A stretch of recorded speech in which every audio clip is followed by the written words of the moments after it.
दोस्तों, आज हम बात करेंगे यज्ञ ओरिजिन्स की। बुलसाई प्रेस की यह नवीनतम प्रस्तुति है और इसे हाल ही में संपन्न हुए हैदराबाद कॉमिक कॉन में रिलीज़ किया गया था। यज्ञ की अब तक 4 कॉमिक्स आ चुकी हैं और अब आई है ये 5वीं इंस्टॉलमेंट। एक तरह से आप इस कॉमिक बुक को यज्ञ सीरीज़ के सीज़न 1 का फिनाले भी कह सकते हैं, क्योंकि ये 5 पार्ट सीरीज़ का आखिरी भाग है और इसी में यज्ञ के पास से जुड़े हुए सभी सवालों के जवाब हमें मिलते हैं। टाइटल कवर देख लीजिए एक नज़र आप। यज्ञ ओरिजिन्स टोटल 4 वेरिएंट कवर्स में उपलब्ध है, 2 इंग्लिश और 2 हिंदी, जैसे कि आप देख सकते हैं।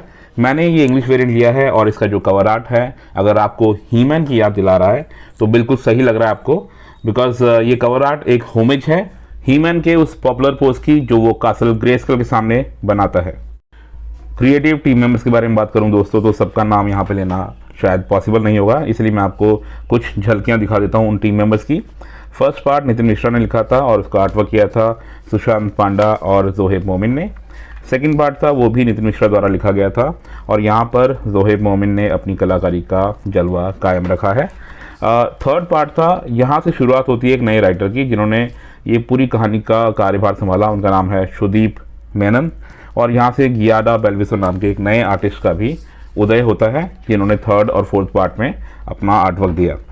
फोर्थ पार्ट में अंदर क्रेडिट पेज नहीं है, तो बाहर से ही 2 नाम राइटर और आर्टिस्ट के दिए हुए हैं, वही आपको दिखा देता हूँ। और ये फिफ्थ पार्ट, यहाँ पर अगर आप देखें तो अलपन नाम के एक आर्टिस्ट ने अपनी कलाकारी का जलवा बिखेरा है, जो कि फोर्थ पार्ट के बाद एक थोड़ा सा सुखद अनुभव था। बात करते हैं स्टोरी की।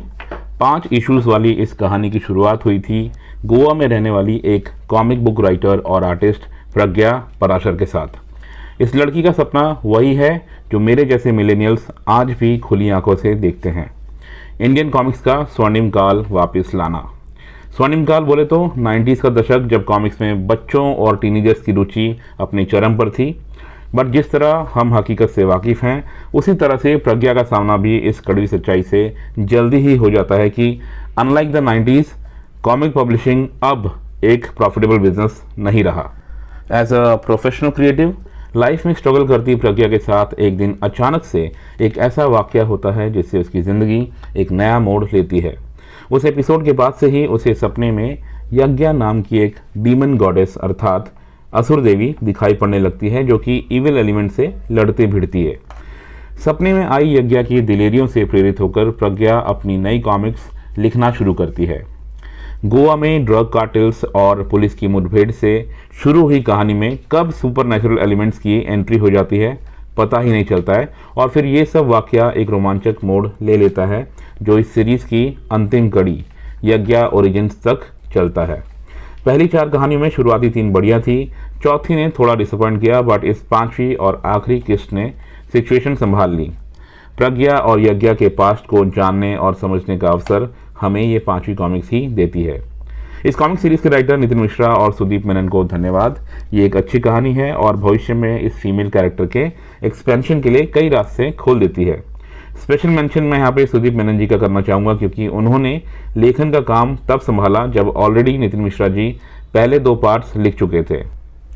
किसी दूसरे के विजन को समझने के बाद बिना कंटिन्यूटी तोड़े और कहानी का जो एसेंस है उसके साथ बिना छेड़छाड़ किए हुए अपने विजन और अंडरस्टैंडिंग के साथ उस कहानी को आगे ले जाना वाकई में काबिल तारीफ़ है।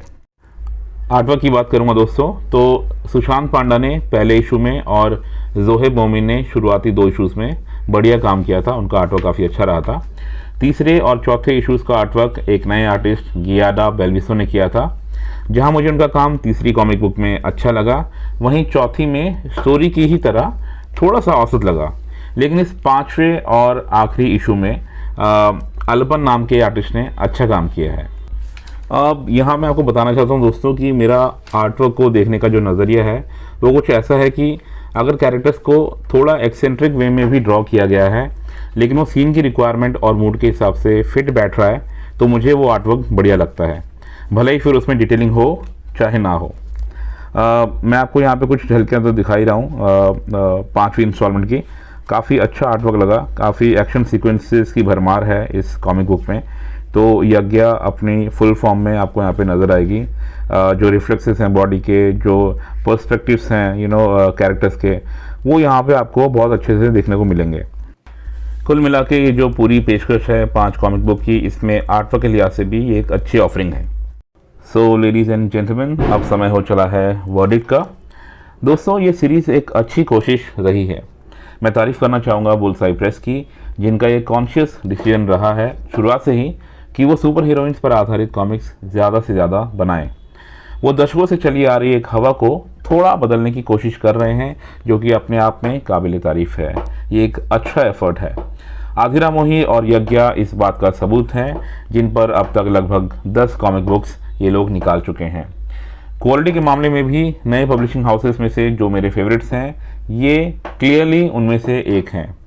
आगे भी ऐसे ये अच्छा काम करते रहें, ऐसी मैं धीरेन्द्र नेगी उर्फ कॉमिक्स एनिमल कामना करता हूँ और अब आपसे इजाज़त भी चाहता हूँ। गुड बाय दोस्तों, जहाँ भी हैं अच्छे से रहिए, कॉमिक्स पढ़ते रहिए और अपनी सेहत का ध्यान रखिए। Goodbye for now.